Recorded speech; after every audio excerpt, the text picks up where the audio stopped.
भगवान का। नारद जी के हृदय में आ गए, नारद जी के हृदय में आ गया। नारद जी स्वरूप का रसास्वादन करते करते प्रेमानंद समुद्र में निमग्न हो गए। आनंद संप्लवे लीनो न पश्चिम भयम मुने। आनंद संप्लव में मेरा मन लीन हो गया, यह लोक परलोक सब कुछ भूल गया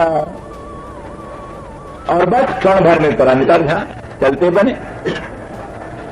अब बेचारे बड़े परेशान, फिर ध्यान करने लगे, फिर आंख मीचने लगे, फिर नाक दबाने लगे, प्राणायाम करने लगे। कहाँ हो तो गया तो गया। बड़े रोए, बड़े बिलबिलाए। तब आकाशवाणी हुई, हम तास्मिन् जन्मनि भवान नमान दृष्टि मिहारहति। आप इस जन्म में मेरा दर्शन नहीं कर पाएंगे। अरे तो फिर ये उपद्रव पैदा क्यों किया आपने? ये यदि इस जन्म में हमको उस रस के आस्वादन का सौभाग्य नहीं तो आप क्यों प्रकट हुए? अरे बोले इसलिए कि तुम्हारा मन खींचने के लिए, तुम्हारा मन खींचने के लिए। सकल दर्शितम रूपम एतत् कामायते नघ। हे अनघ, वो सकृत एक बार तुम्हें अपना स्वरूप का दर्शन कराया है, वो तो कामायते नघ, तुम्हारी इसमें कामना हो जाए, उत्कट कामना हो जाए। इसलिए बिना रसास्वादन किए कामना कैसे हो? तो उत्कट कामना उत्पन्न करने के लिए एक बार अपने स्वरूप माधुर्य का तुम्हारे हृदय में प्रकट करा दिया।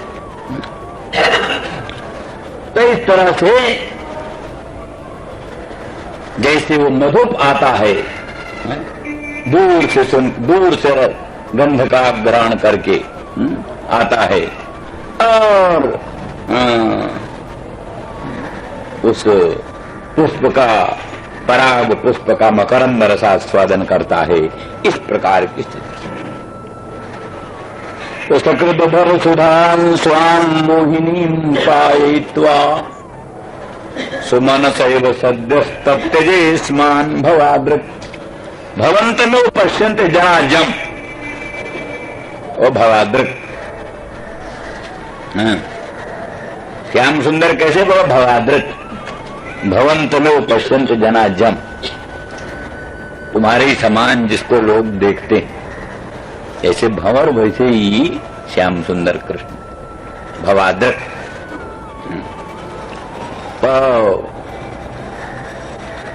वो सुमन से वो सद्यस्तप्य जी, जैसे मधुप जो होता है, मधुप जो है सुमन का, सुमन माने फूल,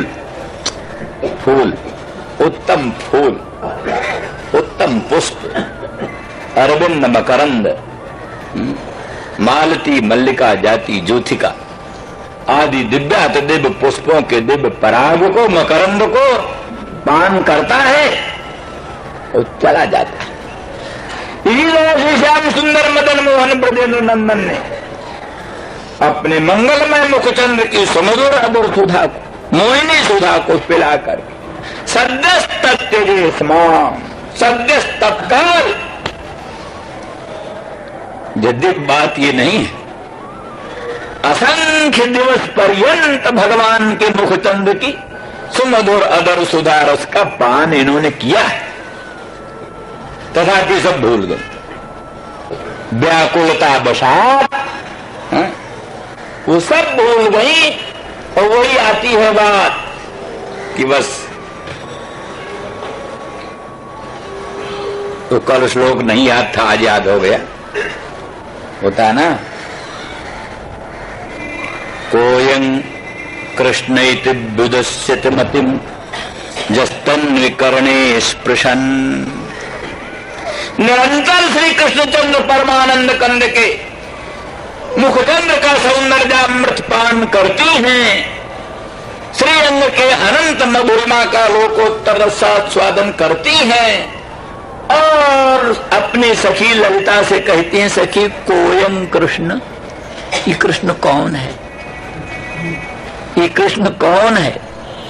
जस्तन्व करणे स्पृशन, हे तन्वी, जो मेरे कानों के समीप आकर, नाम कृष्ण नाम ये मेरे कानों को स्पर्श करता है तो मेरी मति लुप्त हो जाती है, मेरी विवेकिनी बुद्धि लुप्त हो जाती है।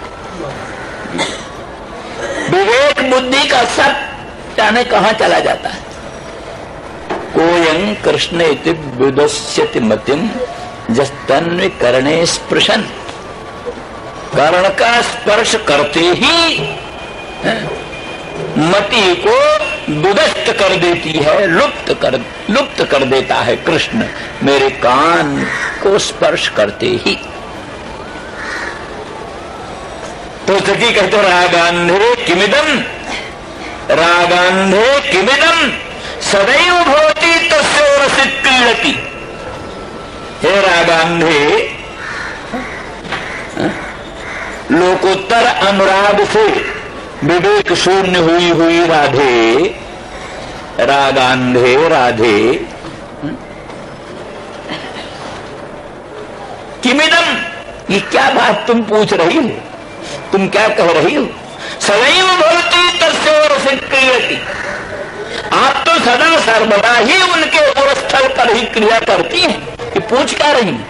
कोन कृष्ण मतिम जस्तन्वी करणे स्पृशन। हे तन्वी, जो कर्ण को स्पर्श करके ही मेरी मति को लुप्त कर देता है, वो कृष्ण कौन है, कहाँ रहता है। रागांधे किमिदम, रागांधे राधे, तुम क्या कह रही। सदैव भवति तस्य रसित क्रीडति। आप तो सदैव उनके और स्थल पर क्रीड़ा करती। अरे गंगा जल की पवित्रता कभी गंगा जल से पृथक होती है। आनंद सिंधु की मधुरमा कभी आनंद सिंधु से पृथक होती है। अचिंत्य अनंत परमानंद सुधा सिंधु श्री कृष्ण की माधुर्याधिष्ठात्री महाशक्ति लक्ष्मी राधा, वो कभी कृष्ण से पृथक होती है। सदैव कृष्ण के उस स्थल पर ही क्रीड़ा करती है, अन्यत्र कहीं नहीं। गंगा जल की पवित्रता सदा गंगा जल के उस स्थल पर क्रीड़ा करती है। आनंद सिंधु की मधुरमा सदा आनंद सिंधु के उस स्थल पर क्रीड़ा करती है। ऐसे आनंद सिंधु श्री कृष्णचंद्र परमानंद कंद के माधुर्य सार सर्वस्व की अधिष्ठात्री राधा रानी सदा कृष्ण के उस स्थल पर ही विहार करती है। इस दृष्टि से बोलता रागांधे किमिदम सदैव भवति तस्य रसित क्रीडति। सदैव उनके और स्थल पर क्रीड़ा करती हो, आप क्या पूछ रही। तो राधा रानी कहते हास्यम मां को मोहिते, हे मोहिते ललिते, तू भी मोहाक्रांत है, मोह से आक्रांत है, तू उपहास करती है हमारी। क्या कहती, उपहास करती है मेरा। कहां कृष्ण मुझको मिलते हैं। हास्य मां कुरु मोहिते, वो कहते तुम अधुना निस्तास्य हस्ते मया। तो वो कहती अभी तो मैं तुमको लाई हूं श्याम सुंदर ब्रजेंद्र नंदन के पास, अभी मैं लाई हूं तुमको, तुम प्यारी इतनी जल्दी भूल गई। तो कहते सत्यम सत्यम सौद्र गंगन मगाद अद्यैव विद्युन्नभा। सत्यम सत्यम सौद्र गंगन मगाद, हे सखी, हाँ सत्य, लेकिन अद्यैव त्रिगंगन मगात, मेरे नयनों के प्रांगण में मदन मोहन श्याम सुंदर आज ही तो आए। मेरे नयनों के प्रांगण में मेरे प्राणनाथ प्रियतम कृष्ण आज ही तो आए। परंतु विद्युन्निभा, जैसे विद्युत प्रकाश क्षण भर के लिए आता है और लुप्त हो जाता है। सत्यम सत्यम सौद्र गंगन मगात अद्यैव विद्युन्नभा। जैसे विद्युत होती है, विद्युत प्रकाश, दामिनी का प्रकाश क्षण भर के लिए आता है और लुप्त हो जाता है। जैसे न जाने जन्म जन्मांतरों में, युग युगांतरों में, कल्प कल्पांतरों में, न जाने किस पुण्य से आज ही तो मदन मोहन मेरे नयनों के प्रांगण में पधारे और क्षण भर के लिए अब अंतर्धान होगा, तो पता ही नहीं। तो ये अवस्था जहां सदैव भवति तस्य रसित क्रीडति, और उनको मालूम पड़ता है कि अद्यैव विद्युन्नभा, वही मेरे नयनों के प्रांगण में मेरे प्रियतम पधारे हैं, तो वो भी विद्युत प्रकाश के समान क्षण भर में अंतर्धान हो गए, चले गए। तो इसलिए फिर अनंत काल भी उनके मुखचंद्र की सुमधुर अधर सुधा रस का पान करें तो भी सकृत अधर सुधां स्वाम मोहिनी पायित्वा, सकृत एक ही बार, एक ही बार तो जीवन में जन्म जन्मांतर में जुग शुभांतर में कल्प कल्पांतर में एक ही बार तो अपने मुखचंद्र की सुमधुर अधर सुधा को छलात बलात् पिला दिया, और पिला करके सद्य आसमान तत्जे, सद्य तत्काल हमको छोड़ दिया, तत्काल हम लोगों को छोड़ दिया। माने छल से बल से हमको अपने वश में कर लिया, हमारी ना इच्छा होने पर भी मधुर सुमधुर अधर सुधा रस को पिला दिया, और तुरंत लालसा उत्पन्न कर दिया, तुरंत लालसा पैदा करके स्वयं अंतर्धान हो गए, चलते बने, तुरंत लालसा पैदा करके चलते बने। क्या सखी हम सुमनस हैं और वो दुर्मना। सुमनस का दो अर्थ है, सुमनस का एक अर्थ फूल है, सुमनस का एक अर्थ है फूल, और सुमनस का एक अर्थ है शोभनम मनः जस्य सा सुमनसा, जिसका मन बड़ा सुंदर हो उसको सुमनस कहते। विद्वानों को, पंडितों को सुमनस कहते, देवताओं को सुमनस कहते, देवता सुमनस है, विद्वान का नाम सुमनस है।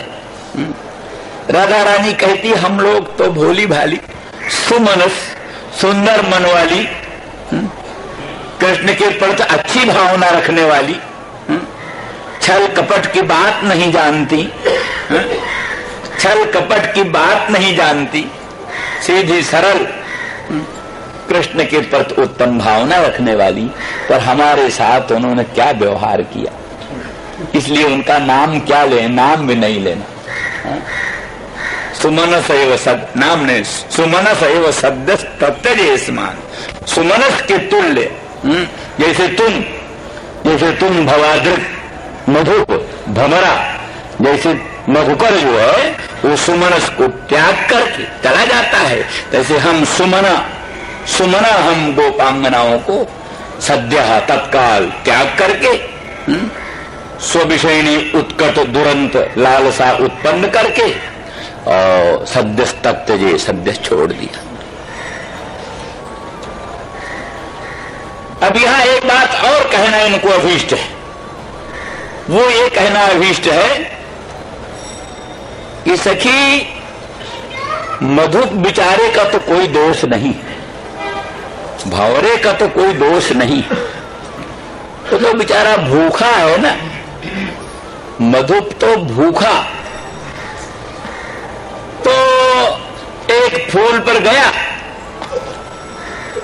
मकरंद रस पान करने के लिए, मकरंद रस पान किया, अब पेट नहीं भरा तो उस फूल को छोड़कर दूसरे फूल पर चढ़ा गए, वहां मकरंद रस पान किया, उसमें भी नहीं पेट भरा तो और तीसरी जगह चला गया, मकरंद रस पान किया, तो मधुप बेचारा तो भूखा अपने पेट की आग बुझाने के लिए भले 100 फूलों पर जाए, 100 फूलों का मकरंद रस पान करे, वो तो क्षुधा से पीड़ित होकर, क्षुधा से पीड़ित होकर, क्षुधा से अशांत होकर अपनी पिपासा और क्षुधा को दूर करने के लिए अनेक पुष्पों का अवलंबन करता है, वो निर्दोष है। लेकिन श्याम सुंदर निर्दोष नहीं है, ये मधुपति निर्दोष नहीं है। क्यों? इनका तो आधार में ही सुधा है, जिसके आधार में सुधा वो भूखा रहता है क्या? जिसके आधार में सुधा वो भूखा, जिसके आधार में सुधा वो प्यासा है क्या? इनको भूख प्यास कुछ नहीं, ये केवल सुखियों को दुख देने के लिए ये उन कमलों पर जाते हैं।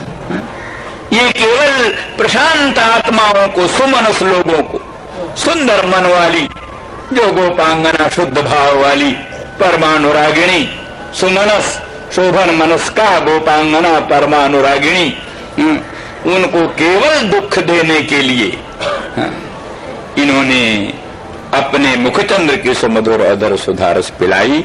इनको कोई भूख नहीं थी, इनको कोई पिपासा नहीं, क्योंकि इनके तो अधर ही में सुधा, तो जिसके अधर में ही सुधा है उसको पिपासा है, सुधा की कोई प्रश्न नहीं। इसलिए भंवर का कोई दोष नहीं, पर इनका दोष है। इसलिए मधुप, तू भोले भाले, तू ऐसी कपटी का संग मत कर, तू इनका मित्र मत बन, तेरा भी नुकसान हो जाएगा। इसलिए ये बड़े वंचक हैं। मधुप, तू भी इनका संग छोड़ दे। हम लोग भी छोड़ने का इंतजाम कर रहे हैं, हम भी छोड़ देंगे और तू भी छोड़ दे, हमारी राय मान ले। सुमन सैव सद्यस्तत्यजे स्मान भवादृक।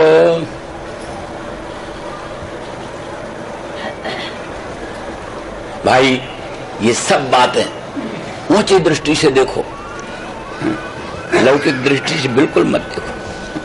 अनंत ब्रह्मांड नायक भगवान सर्वांतरात्मा सर्वशक्तिमान प्रभु और उनके भक्त, परम भक्त, अंतरंग भक्त, वही गोपांगना, ब्रज सीमंतनी जन गोपांगना अनन्य भक्त।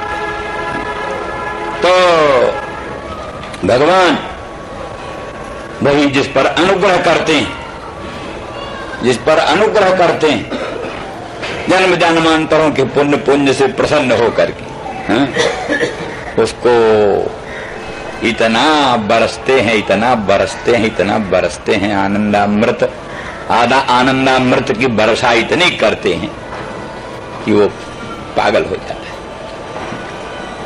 उस प्रेम को संभाल नहीं सकता, संभालना मुश्किल पड़ जाता है। तो उसी प्रेमोन्माद में, प्रेमोन्माद में वो सब इस प्रकार का एक प्रलाप, प्रलाप, प्रजल्प, प्रजल्प, प्रलाप, चित्रजल्प इस प्रकार का करता है। और भगवान के उस स्वभाव को याद दिलाता है कि भगवान कोई बहुत धन, बहुत विद्या, बहुत बल, बड़ा ऐश्वर्य, बड़ा धन, बड़ा सौंदर्य की अपेक्षा नहीं करते। जिधर वो ढूंढ जाए उनकी वो कृपा, भास्वती भगवती कृपा जिधर वो प्रकट हो जाए, फिर वहां गुण उन कुछ नहीं दे। तभी तो ब्रू से गोधन हुं कृतई स्तुति सतहिर मौनम विधत्से सताम गोपालाजिर कर्द में विहर से विप्राध्वरे लज्ज से। ये सब इन भावों को अभिव्यक्त करने के लिए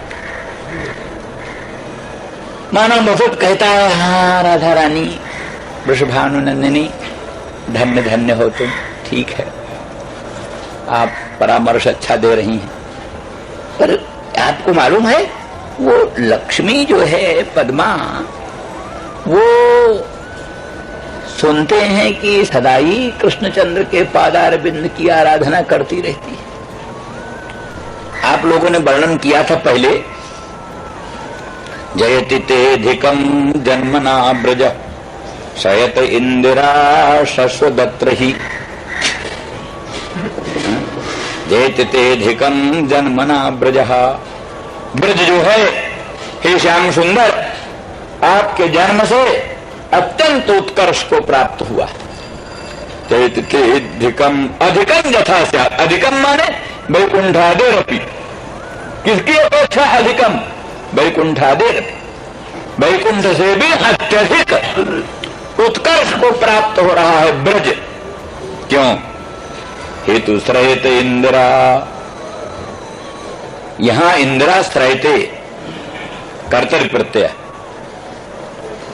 वैकुंठे तो श्रीयते, वैकुंठे तो श्रीयते, वैकुंठ में सेव्या है, वैकुंठ में इंदिरा जो है लक्ष्मी सेव्य, क्योंकि वहां के वैकुंठ की अधिष्ठात्री महालक्ष्मी।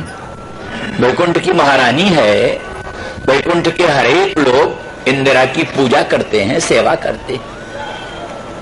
तो जो वैकुंठ धाम की पूज्या, सेव्या, आराध्या, वही ब्रजेश रहते सेवते सेविका इतिजाब, वही ब्रज में सेविका बनी हुई है, दासी बनी हुई है। ब्रज में झाड़ू लगाती है। इंदिरा लक्ष्मी ब्रज में रहते। तो आपने इंदिरा को सलाह देना था, लक्ष्मी को रहते इंदिरा, वो काहे को इनके पादारविंद के आराधना में निरंतर संलग्न रहती है, वो पगली हो रही है। लिखा है यस्या सवीक्षण कृते निस्वर प्रयासः तद्वद भयंच तव पादरज प्रपन्ना।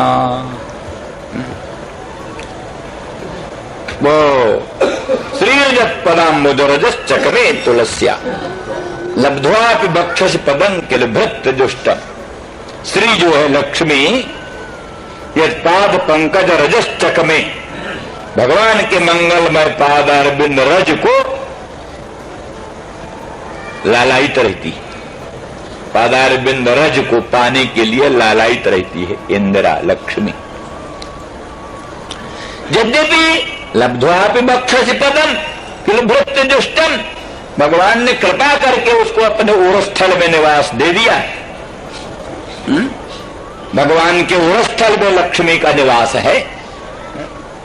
तो जिस लक्ष्मी को उस भगवान सर्वेश्वर सर्वशक्तिमान प्रभु के उरस्थल में, हृदयस्थल में निवास मिल गया है, अब वो उस उरस्थल के निष्पत्न स्थान को पा करके पादारविंद में तो उसकी सपत्नी रहती है, सौत रहती है। पादारविंद में सौत रहती है लक्ष्मी की। कौन सौत? तुलसी, तुलसी सौत। भगवान की जो बनमाला है ना, आपाद लंबिनी माला बनमाला, बनमाला भगवान की कंठ से लेकर पांव तक रहती है। आपाद दौड़ना थोड़ा ना हो कोई भगवान को जो दौड़ने में बाधा पड़ेगी। अरे गरुड़ है, गरुड़ पे चढ़ के चल पड़े, अथवा संकल्प किया अपने आप पहुंच गए, दौड़ना क्या है। तो आपाद लंबिनी माला, पादारविंद पर्यंत लंबायमान माला बनमाला। उस बनमाला के अग्रभाग में तुलसी का गुच्छा, वो तुलसी का गुच्छा भगवान के दोनों चरणारविंद को आच्छादित करके। अब लक्ष्मी आएगी तो वहीं तो आएगी, कहाँ आएगी? जलपाद पंकज रजश्चकमे तुलस्या लब्ध्वापि बक्षसि पदं किल भृत्य दुष्टम। कहते बक्षस्थल में, भगवान के बक्षस्थल में लक्ष्मी निवास पा करके भी भगवान के पादारविंद रज को चाहती है। बोले भगवान का बक्षस्थल तो निवास स्थान मिल गया, लेकिन तो भी हमको तो पादारविंद का रज चाहिए। बोले रज लेने जाओगी तो वहां तो तुम्हारी सौत बैठी है, तुलसी है। तुलसी बोले कुछ भी हो, रज तो लेना ही है। सपत्नी हो तो भी क्या जाती। लब्ध्वापि बक्षसि पदम, बक्षस्थल में निवास स्थान पा करके भी सपत्न्या तुलस्या सार्धम पादाम्बुजरजश्चकमे, तुलसी के साथ भी रह करके भगवान के पादाम्बुज रज को चाहती है। कौन? लक्ष्मी। ऋग्रजस्या सवीक्षण कृते नसुर प्रयासः। बड़े बड़े देवाधिदेव लालसा करते रहते हैं कि भगवती लक्ष्मी एक बार कृपा भरी दृष्टि से निहार दे। लक्ष्मी एक बार अनुग्रह भरी दृष्टि से निहार दे तो प्राणी निहाल हो जाता है, कृतकृत्य हो जाता है। जिस लक्ष्मी के एक बार सुवीक्षण के लिए दूसरे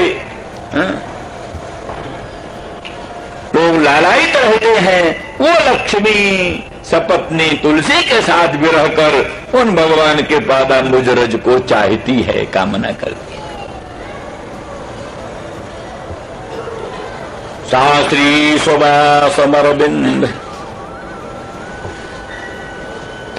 सा श्री सुवासमरविंद बनम विहाय जत्पाद पंकज मलम भजते नुरक्ता। ब्रह्मादो बहुतिथं जदपांग मोक्ष कामास्तपस्समचरन्ति भगवत प्रपन्ना। ब्रह्मादो बहुतिथं जदपांग मोक्ष कामास्तपस्समचरन्। ब्रह्मादि बड़े बड़े देवाधिदेव बहुतिथम बहुत काल पर्यंत, एक दिन दो दिन नहीं, ब्रह्मादयो बहुतिथम जलतांग मोक्ष कामाः। भगवती माँ लक्ष्मी अनंत ब्रह्मांड जननी भगवान के ऐश्वर्य की अधिष्ठात्री माँ लक्ष्मी भगवती एक बार हमारी ओर अपांग मोक्ष कर दे, मैंने कृपा कटाक्ष को एक बार हमारी ओर कर दे। ब्रह्मादयो बहुतिथं जदपांग मोक्ष कामास तपस्समचरन्। तप करते हैं ब्रह्मादि बड़े बड़े देवाधिदेव, बहुकाल पर्यंत तपस्या करते हैं, इसलिए कि लक्ष्मी भगवती एक बार अनुग्रह की कृपा कटाक्ष हमारी ओर निहार दे। साश्री वही लक्ष्मी सुबासमरविंद बनम विहाय, अरविंद वन में रहती है। कहाँ रहती है लक्ष्मी? अरविंद वन में, कमल वन में। कमलों का जहाँ वन है, वन कमलों का, बड़े अच्छे अच्छे कमल फूले, अच्छे अच्छे कमल जहाँ फूले हैं, वो सुबासम अरविंद बनम विहाय, वो अरविंद वन जो सुबास स्थान है उसको त्याग करके शास्त्री सुबासम अरविंद बनम विहाय जब पाद पंकज मलम भजते नुरक्ता। भगवान के पादारविंद रज को भजती है परमानुरागिणी होकर। तो मधुर कहता है भगवती उनको समझाओ, लक्ष्मी को समझाओ, हमको तो समझा रही हो तुम, ठीक है, पर जरा उनको समझाओ, तुम्हारे साथ की हैं। सुवर्गीय परमा प्रीति, पहले अपने घर के लोगों को समझा लो फिर हमको समझाना। ये मानो मधुर कहता है। तो सोचने लगी हाँ बात तो है। क्षण भर के लिए निरुत्तर हो गई राधा रानी, क्षण भर के लिए निरुत्तर हो गई। फिर अंतर्मुख होकर सोचा तो बोली हाँ क्या करें, पिबत हत चेता परिचरत कथन तत्पाद पद्मनु पद्मा। हाँ बात ठीक है, परिचरत कथन तत्पाद पद्मन्तु पद्मा।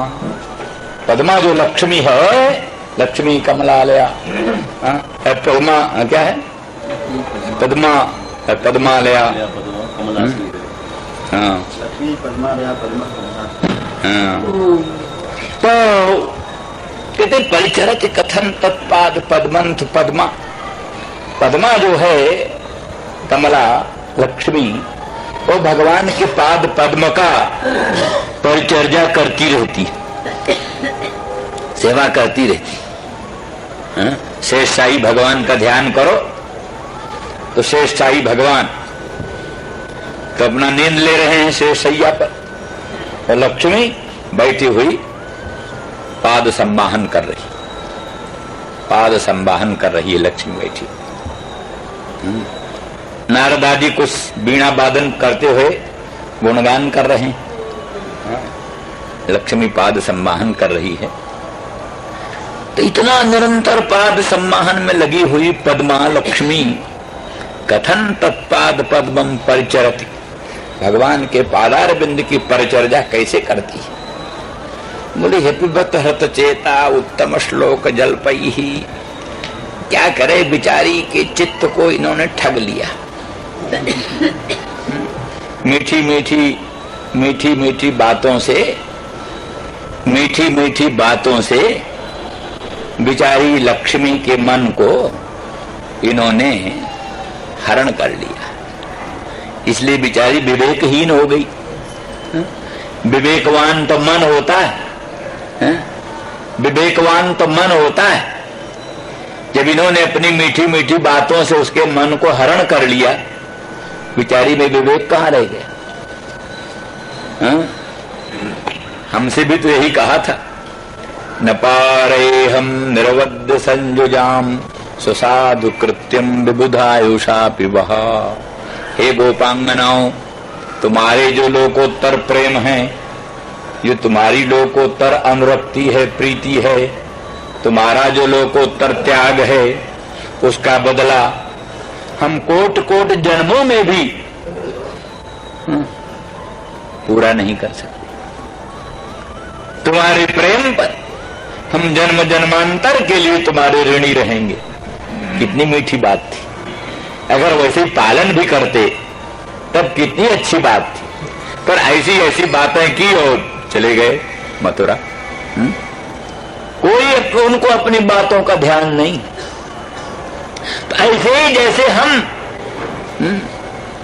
जैसे उनके मीठे वचनों से ठगे गए, इसी तरह से अपिबत हृत चेता, हृत चेता पद्मा, पद्मा का चित्त जो है, लक्ष्मी का जो चित्त है, विवेकी मन, वो विवेकी मन उत्तम श्लोक जो भगवान कृष्ण हैं, उनके जो जल्प हैं, माने मीठे मीठे वचन हैं, मीठे मीठे वचनों द्वारा उसका मन बिचारी का विवेकी मन अपरत हो गया, इसलिए विवेक शून्य हो गई। इसीलिए उनके पादार बिंद की परिचर्या दिन रात करती रहती। हम लोग वैसी अविवेकी नहीं है जैसी पद्मा। अब हम नहीं मानने वाली है इनकी एक बात। तुम हजार विनय करो, हजार अनुनय करो, तुम्हारी बात हम नहीं सुनने वाली। खबरदार, हमारा पाद स्पर्श करना नहीं, छूना नहीं। एक तो कहा, सखी आप क्या बोलती हो? आखिर आप उत्तम श्लोक जल पई।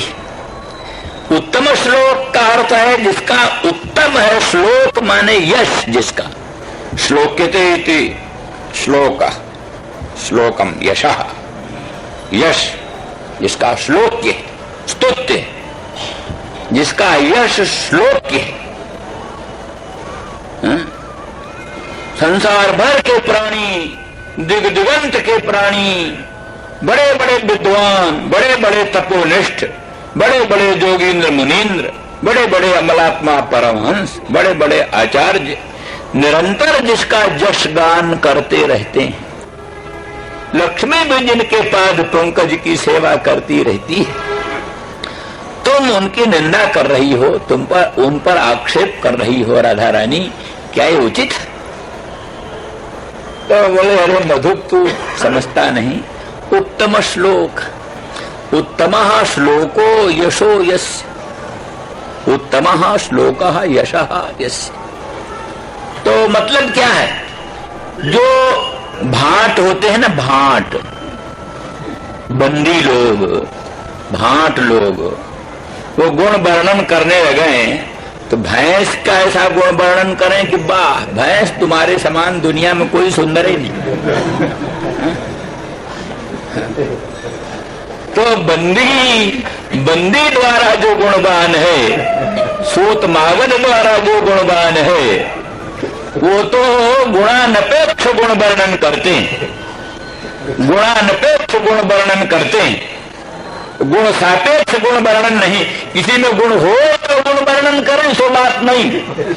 रविव राजते राजा, राजा जो है सूर्य के समान चमकता है।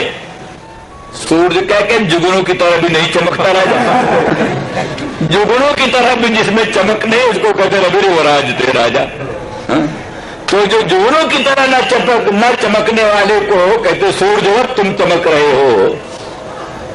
तो भैंस को कृष्ण का उपमा दे दें, तुम्हारी वैसी श्यामलता है जैसे कृष्ण चंद्र की श्यामलता है, तो क्या कहना है फिर?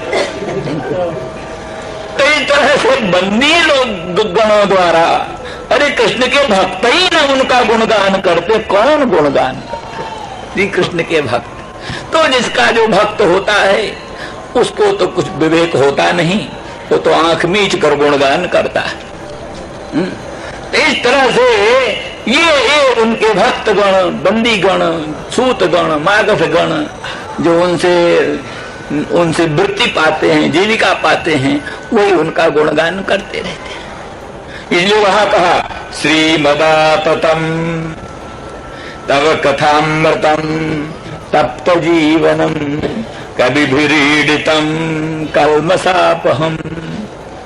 श्रीमदाततम भुवि गृह्णन्ति ते भूरिदा जनाः। तो किंतु श्रीमदाततम उनका जो कथामृत है उसको दुनिया में किन लोगों ने फैलाया है? जो श्रीमानों ने फैलाया। श्रीमान में धनवान लोगों ने अपना दिन काटने के लिए, समय व्यतीत करने के लिए एक ठो धंधा चला रखा है। चलो भगवान कृष्ण की कथा सुनो भाई, बड़े धर्मात्मा लोग कृष्ण की कथा सुनो। श्रीमदाततम, श्रीमान माने प्रमादी लोग, धनवान प्रमादी, उल्लू के वाहन। वो जो उल्लू के वाहन लोग हैं श्रीमान, वही लोगों ने इनकी कथामृत को दिग दिगंत में फैला रखा है। वास्तव में उनका कथामृतम नहीं, कथामृतम मरणम। उनकी कथा अमृतम नहीं, अमृत नहीं है, मरणम। कथामृतम कहिए बोले तप्त जीवनम, तप्ते कटा हो यथा जीवनम जलम निक्षिप्तम। खूब तपता हुआ कड़ा हो, तवा खूब तप रहा हो और उस पर एक बूंद पानी डाल दो तो क्या होता है? तो तप्ते कटाहे यथा जीवनम जलम।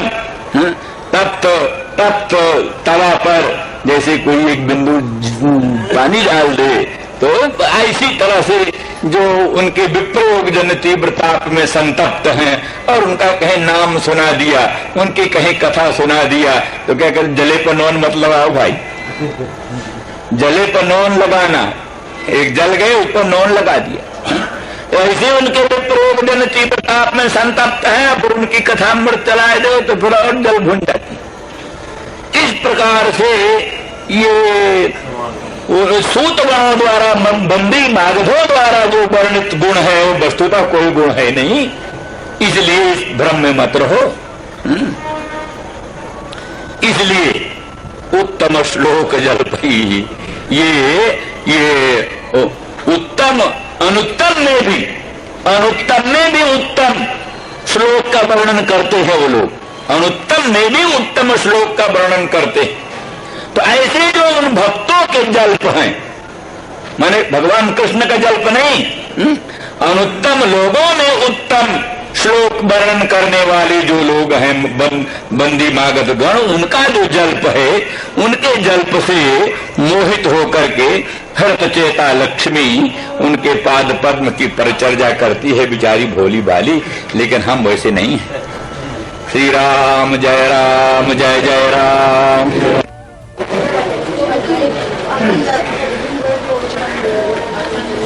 ये भ्रमर गीत है,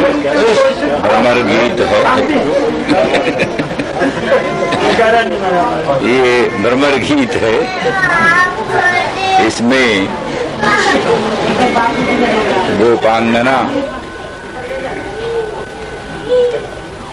और उद्धव का संवाद हो रहा है।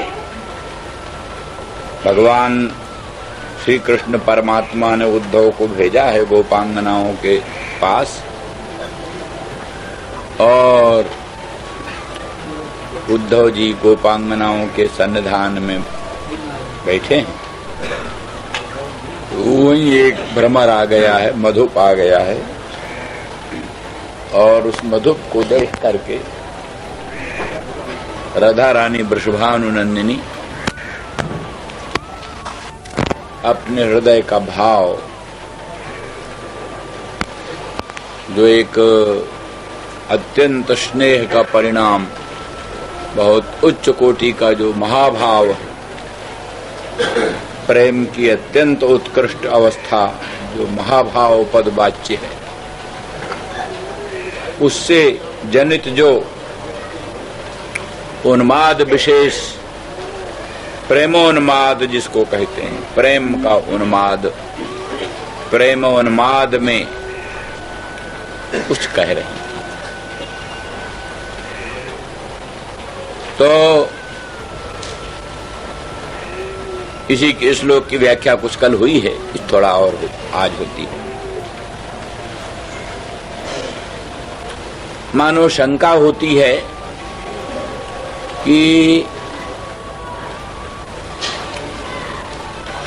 भगवान श्याम सुंदर कृष्णचंद्र अत्यंत निर्दोष हैं और हम भी उनके भक्त हैं, अनुगामी हैं, हम भी निर्दोष हैं, ये आप उनमें ऐसे दोषों का आरोपण क्यों करती? ये तो भ्रमर जाति का स्वभाव है, उसके श्मश्रु पीत होते हैं, इसमें कोई कुंकुम के संसर्ग का कोई प्रसंग नहीं।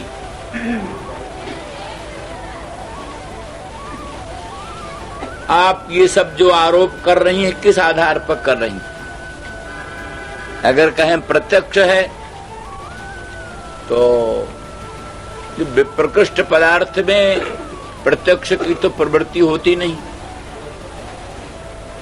श्याम सुंदर ब्रजेंद्र नंदन मदन मोहन मथुरा में, तुम यहां बैठी हो गोकुल में, तो श्याम सुंदर कृष्णचंद्र के दोषों का या उनके अन्य संबंधों का तुम यहां से कैसी कल्पना करती हो? यदि कहो अनुमान करती हैं तो जैसे धूली पटल में किसी को धूम की भ्रांति होती है, धूली पटल में धूम की भ्रांति से जो बनने का अनुमान करता है वो बनने का अनुमान असंगत होता है। उसी प्रकार से हमारे श्मश्रु की प्रतिमा को देखकर तुम जो ये कल्पना करती हो कि श्याम सुंदर के मंगलमय उरस्थल में जो बनमाला है, उस बनमाला में उनकी प्रेसी जनों के उरोजों में संलग्न कुंकुम लिप्त हो गया और उसी कुंकुम लिप्त बनमाला को धारण करने के कारण, आघ्राण करने के कारण इस मधुप के भी श्मश्रु में प्रतिमा आ गई है। इतनी कल्पना कर रही हो। वस्तु स्थिति यह है कि हमारी जाति ऐसी है, हमारा स्वभाव ऐसा है। हर एक मधुप जो श्री कृष्ण के बनमाला से संपृक्त नहीं होता, जो कृष्णचंद्र की बनमाला से संपृक्त नहीं होता, उस मधुप का भी श्मश्रु पीत होता है। तो ऐसी स्थिति में श्मश्रु की पीतता को देख करके उसमें कुंकुम संसर्ग की कल्पना करना और कुंकुम बनमाला संसृष्ट है ये कल्पना करना और बनमाला में उनके प्रेसी जनों के उरोज संस्पृष्ट कुंकुम संलग्न हुआ है, ये सब कल्पना करना केवल जैसे धूली पटल के आधार पर धूम समझकर और उसके आधार पर बनने का अनुमान करना जैसे असंगत है, तैसे ये भी असंगत है। देवियों, तुम इस प्रकार की कल्पना मत करो। और हम श्री कृष्णचंद्र आपका बड़ा सम्मान करते हैं, बड़ा आदर करते हैं, निरंतर मथुरा में आपका ही ध्यान करते रहते हैं, आपका ही चिंतन करते हैं और आपको ही परम मधुर संदेश लेकर के हमें भेजा है। इसलिए आप कृपा करके अपने चरण का स्पर्श करने दो, हम धन्य धन्य हो जाएंगे आपका चरण स्पर्श करने से, इत्यादि मानो अनुनय विनय कर रहा है मधु। तो उसकी इस बात को सुन करके मानो कहती हैं कि सुस्पष्ट है जो जिसकी वंचना करता है उसके प्रति उसका आक्रोश होना स्वाभाविक। जो जिसकी वंचना करता है वो उसका आक्रोश करता है, उसकी निंदा करता है, उसमें दोषारोपण करता है। तो इस दृष्टि से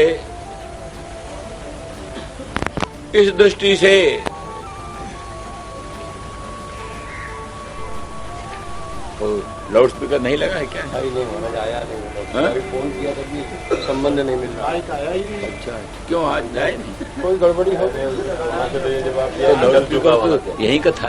वहाँ से तो ये जवाब दिया कि चल चुका है। अच्छा, लेकिन यहाँ कुछ वो नहीं तो है क्या जो अपने यहाँ का है तो माइक अपने यहाँ का उनको लगाने वाला जो है।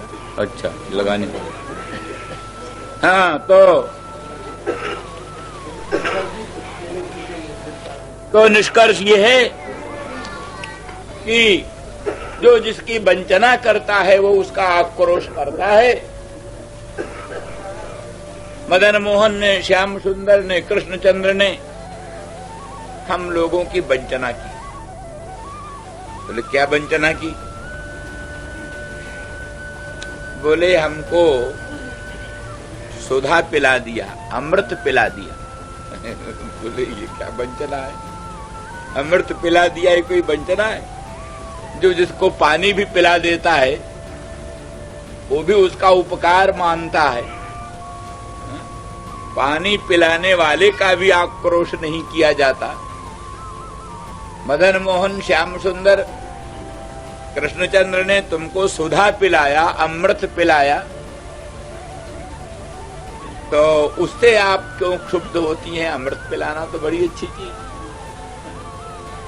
पानी पिलाने वाले का भी आक्रोश नहीं किया जाता, तो फिर तुम सुधा पिलाने वाली, श्याम सुंदर, मदन मोहन ने तुमको सुधा पिलाया, अमृत पिलाया, तो काहे उससे नाराज होती हो? बोले हाँ, वो सुधा वैसी सुधा नहीं है, मोहिनी सुधा है, बुद्धि भ्रंश करी सुधा है, बुद्धि को भ्रंश कर देने वाली सुधा है। माने कोई ऐसा मोहक लड्डू, कोई ऐसा तंत्र मंत्र किया हुआ मोहक लड्डू किसी को खिलाए दे तो कोई उसको उपकार मानता है? अरे मोहन लड्डू जिसको खा लेने से प्राणी मोहित हो जाए।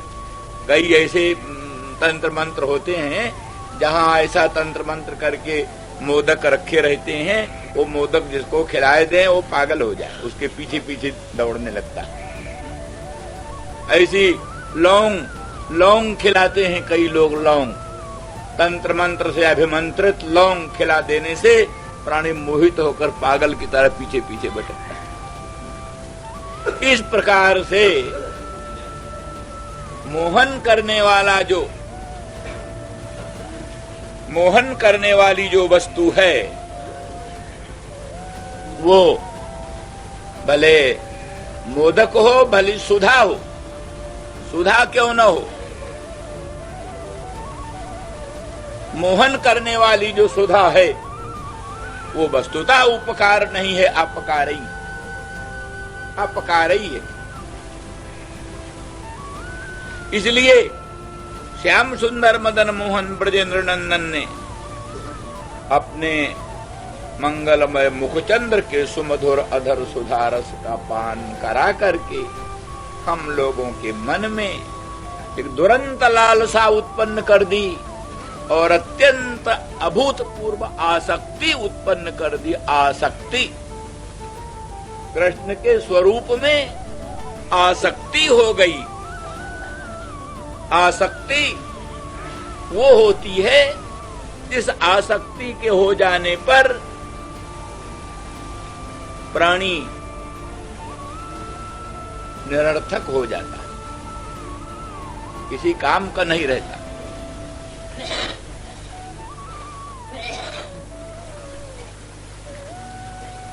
तो वो सुधा आसक्ति पैदा करने वाली है। कृष्ण के मुखचंद्र में, कृष्ण के मंगलमय पादारविंद में, उनके दामिनी दुत बिनिंदक पीतांबर में, उनके स्वरूप में, उनके गुण में मन को आसक्त कर देने वाला है, मन को तल्लीन कर देने वाला है। तो इस प्रकार की जो सुधा है जो आसक्ति का जनन करती है, मोहिनी है, उस तंत्र मंत्र की तरह, जैसे तंत्र मंत्र से अभिमंत्रित मोदक किसी को बस में करके और पागल बना देता है, इस प्रकार से मोहिनी सुधा को हमें पिला करके हमें लोक परलोक से वंचित कर दिया।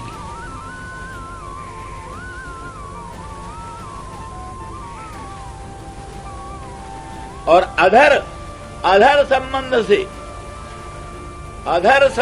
से ये हुआ, उच्छिष्ट हो गई सुधा। अधर संबंध से सुधा उच्छिष्ट है। तो श्याम सुंदर के मुखचंद्र में अधरों में वो सुधा रहती है। अधर संपर्क से वो सुधा उच्छिष्ट है। उच्छिष्ट सुधा पान करने से जाति भ्रंश होता है। जाति भ्रंश, हम जाति से भ्रष्ट हो गई।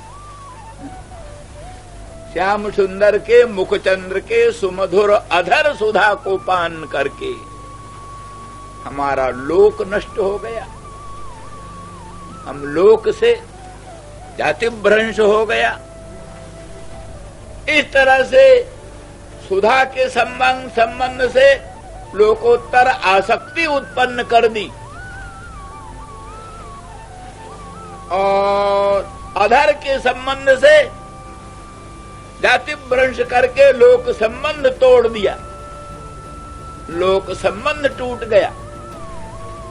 अगर कोई साध्वी सती पतिव्रता वैसे देवलोक से कोई सुधा आई हो, किसी कनक पात्र में देवलोक की आई हुई सुधा को पान करे तो कोई चिंता की बात नहीं है, निंदा की बात नहीं। परंतु वो सुधा तो श्याम सुंदर ब्रजेंद्र नंदन के मुखचंद्र के अधर में रहती है। अधर की सुधा है। कोई साध्वी सती पतिव्रता किसी पुरुष के अधर में रहने वाली सुधा का पान करे, अधरोष्ठ में रहने वाली सुधा का पान करे तो जाति भ्रष्ट हो जाएगी, जाति भ्रंश हो जाएगी। इसलिए अधर संबंध की उस सुमधुर मोहिनी अधर सुधा को पिला करके हमारे लोक को नष्ट किया। और सुधा मोहिनी है। मोहिनी होने के कारण हमको विवेक विज्ञान विहीन बना दिया। इसलिए भक्ति ज्ञान से भी हमको वंचित कर दिया। भक्ति और ज्ञान में तो विवेक चाहिए। विवेक बिना भक्ति बनती, विवेक बिना विज्ञान बनता है। सब में विवेक चाहिए। संसार से मन को हटाना, अनंत ब्रह्मांडाधिष्ठान स्वप्रकाश परात्पर परब्रह्म के स्वरूप का निर्धारण करना विवेक के साथ, और संसार में प्रेम न करके, संसार में आसक्ति न करके सर्वेश्वर सर्वशक्तिमान भगवान में आसक्ति करना, ये विवेक है। पर मोहिनी सुधा को पान कर लेने से विवेक तो खत्म हो गया। जैसे तंत्र मंत्र से अभिमंत्रित मोदक को आस्वादन कर लेने से प्राणी विवेकहीन हो जाता है, उसी प्रकार से मोहिनी सुधा का पान करके हम विवेकहीन हो गए। विवेकहीन हो जाने से भक्ति और ज्ञान का भी अधिकार नष्ट हो जाता। अच्छा चलो सब कुछ ठीक हुआ। बोले जूठा खाया किस लिए? बोले मीठे के लिए। मीठे के लिए जूठा खाया। चलो, ये सब होने पर भी सब कुछ जिसके लिए त्यागा, जिसके लिए लोक त्याग किया, जिसके लिए भक्ति ज्ञान का भी त्याग किया, जिसका आश्रय पकड़ा, सब त्याग करके जिसका आश्रय पकड़ा उसको भी लेकर चले गए। मथुरा चले गए। अर्थात सर्वस्व त्याग करके एकमात्र ब्रजेंद्र नंदन श्याम सुंदर कृष्णचंद्र को अपना सर्वस्व बनाया और उसमें ही उनमें ही अपना अंतःकरण अंतरात्मा और प्राण सर्वस्व न्यौछावर कर दिया। वो स्वयं श्याम सुंदर भी हमको छोड़कर चले गए। इसलिए बोलो वंचक है कि नहीं? वंचना की कि नहीं? अगर वंचना की तो उनका आक्रोश करना क्या अनुचित है?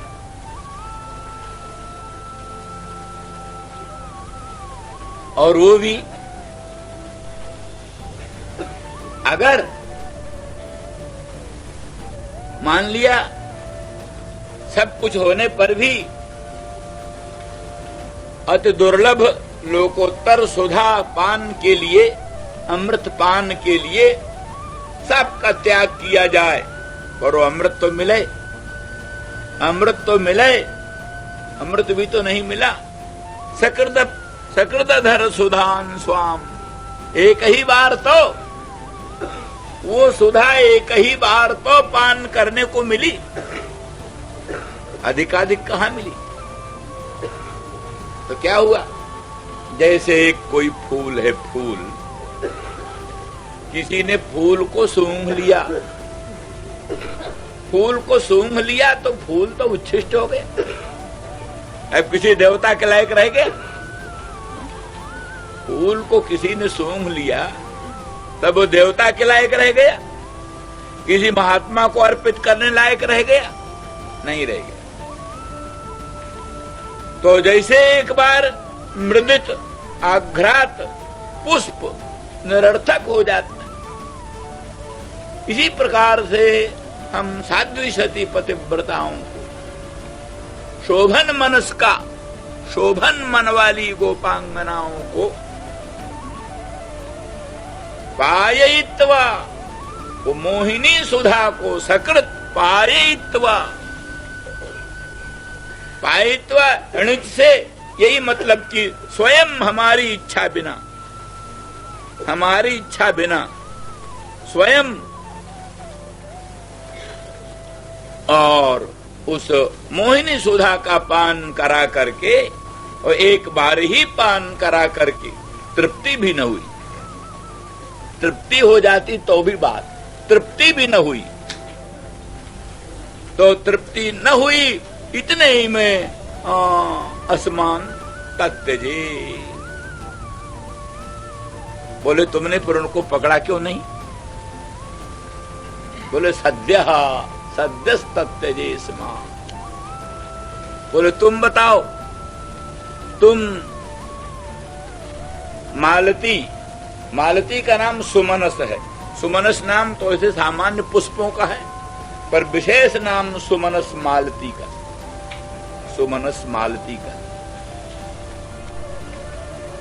तो तुम मालती का रसास्वादन करते हो और तत्काल मालती का सौगंध्यामृत रसास्वादन करके, मकरंद पान करके, सौगंध का ग्रहण करके तुम चले जाते हो।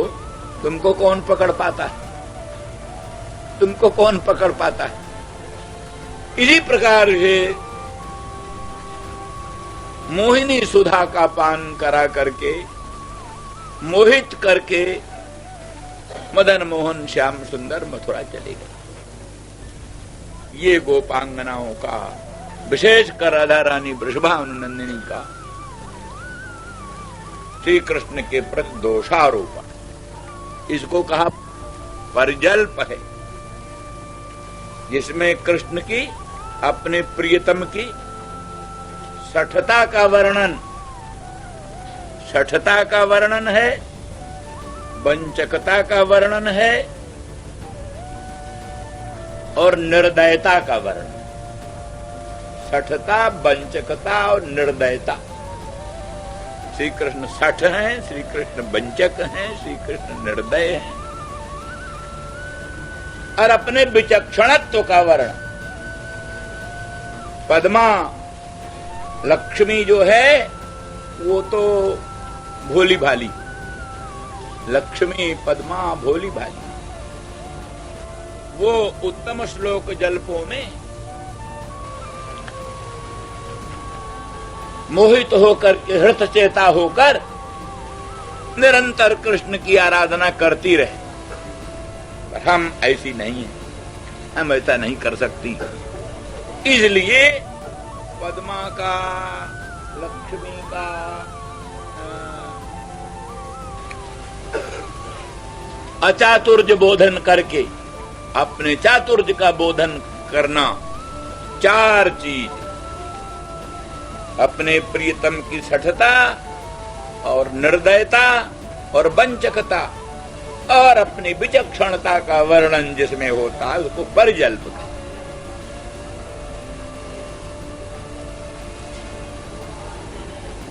शंका होती सकी तो कुछ तुम्हारा ही दोष होगा, कुछ दोष तुम्हारा ही होगा।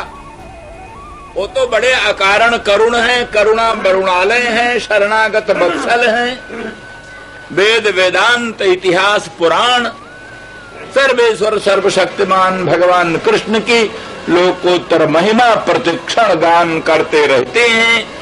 उनमें तो किसी प्रकार के दोष की कल्पना की नहीं जा सकती। कोई न कोई तुम्हारा ही दोष होगा। इसी पर कहते सुमन सैव सद्यस्तत्यजेस्मान भवादृक्। बोलो तुम बताओ,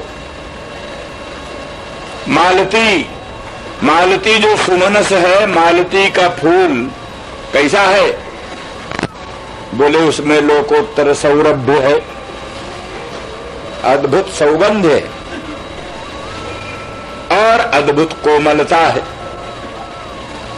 और अद्भुत सुंदरता है और पवित्रता है और सर्वापेक्षया अत्यंत उत्कृष्टता है।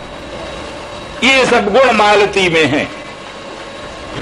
मालती में अद्भुत सौगंध है, लोकोत्तर सौकुमार्ज है,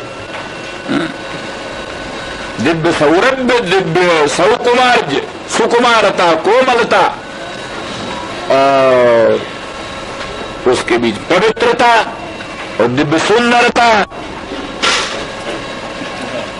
एवं गुण गुण संपन्न मालती को तुम उसका रसास्वादन करके छोड़ के चले जाते हो। बोलो मालती में क्या दोष? मालती में क्या दोष? कुछ कह सकते हो? नहीं। तो मालती से भी कोटि कोटि गुणित अधिक राधा रानी ब्रह्मानुनंदिनी, तो मालती से भी कोटि कोटि गुणित लोकोत्तर सौगंध संपन्न है। मालती से भी कोटि कोटि गुणित सौकुमार्ग संपन्न है। मालती से भी कोटि कोटि गुणित उनमें सुंदरता है, मधुरता है, सरसता है, सौकुमार्ज है और पवित्रता है, उत्कृष्टता है। मालती क्या होती? राधा रानी वृषभानुनंदिनी के सामने मालती क्या होती? तो मालती से भी कोटि कोटि गुणित सौकुमार्ज जिनमें है, सौरभ्य जिनमें है और पवित्रता जिनमें है, उत्कृष्टता जिसमें है, सुंदरता जिसमें है, ऐसी जो सुमनस गोपांगना राधा रानी, उनको भवादृक् तत्यजे, भव अस्मान भवादृक् तत्यजे, भवन्तमेव पश्यन्ते जनाजम। तुम्हारे समान जैसे तुम निर्दोष मालती का परित्याग करते हो, उसी प्रकार से निर्दोष गोपांगनाओं को, सुमनस गोपांगनाओं को, शोभन मन वाली, लोकोत्तर कल्याण गुण गुण संपन्न मन वाली, लोकोत्तर प्रेम वाली, लोकोत्तर अनुराग वाली, यही मन को शोभन कौन बनाता? जिसके मन में सुंदर प्रेम हो उसी का मन सुमन है। जिसके मन में भगवान के प्रति पूर्ण अनुराग हो उसी का मन शोभन मन है। दुनिया भर की खुरापात जिसके मन में बैठी हो उसका मन सुमन तो सुमन नहीं। सुमन वही है जिसके मन में परात्पर परम ब्रह्म प्रभु के प्रति पूर्ण अनुराग हो, प्रभु के प्रति पूर्ण प्रेम हो, पूर्ण विवेक विज्ञान हो, इसका मन पवित्र हो, विषयों के संपर्क से असंश्लिष्ट हो, ऐसा मन सुमनस होता है। सुमनस होता है। सुमनस माने ब्रह्मविद वरिष्ठ, सुमनस माने भगवत तत्व विज्ञान संपन्न, सुमनस माने भगवान के अनुरागी, यही सुमनस होते हैं, सुंदर मन वाले। तो सुमनस मालती के तुल्य दिव्य गुणगण संपन्न, भक्ति ज्ञान वैराग्य संपन्न, अनुराग संपन्न, लोकोत्तर प्रेम संपन्न, ऐसा जो सुमनस सुंदर भाव वाली गोपांगनाओं, हम गोपांगनाओं को मदन मोहन ने त्याग दिया। यही शिकायत। तो बड़ी बात है ये, जिसका भगवान में अनुराग हो, भगवान उसको असल में तो त्याग सकते ही नहीं, त्याग सकते ही नहीं। तथापि प्रातीतिक प्रतीति अगर है, त्याग की प्रातीतिक प्रतीति है, और ये प्रातीतिक प्रतीति तो एक प्रकार का प्रेम का स्वभाव, एक वैचित्र्य अवस्था आती है, प्रेम वैचित्री, प्रेम वैचित्री। उस वैचित्री में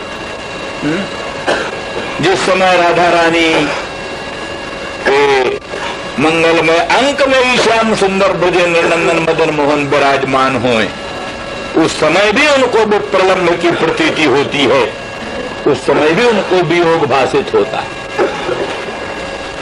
तो जहां मिले रहने पर भी विप्रलम्भ का भान होता है, ये तो एक प्रेम की अवस्था, प्रेम की अवस्था। अत्यंत अभेद दशा में भी विप्रलम्भ का भान होना, ये प्रेम की अवस्था विशेष।